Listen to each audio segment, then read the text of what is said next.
खाने पीने के बंदोबस्त कैसे कर रहे हैं? यही जो हर रोज रोड पर जो खाना आता है वो ले आते हैं, बच्चों को खिलाते हैं, हम भी खाते हैं। कि यही हमें और कोई ऐसी इमदाद नहीं मिली जो राशन ज्यादा मिल सके या टेंट मिले।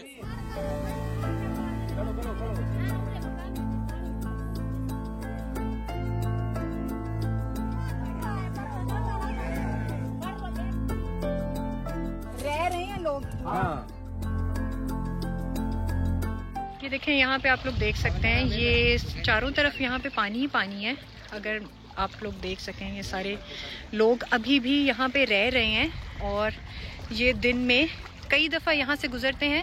जितनी दफ़ा इमदाद आती है उतनी दफ़ा का ये सफ़र तय करके इस पानी में से बाहर सड़क तक जाते हैं ताकि इनको किसी किस्म की इमदाद मिल सके। जो है ना, जल्द की बीमारियां हम पर पड़ गई हैं, हमें अद्वैत अभी तक नहीं मिली।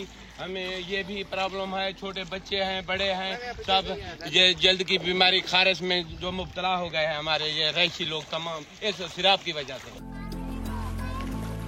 आप देख सकते हैं वहाँ पे औरतें और बच्चे बड़ी तादाद में हैं, वो उस जगह पे बैठे हुए हैं।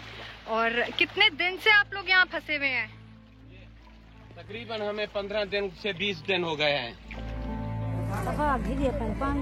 माँ जी, मुझे बताएं क्या क्या मसले अभी आपको हैं, कैसे रह रहे हैं?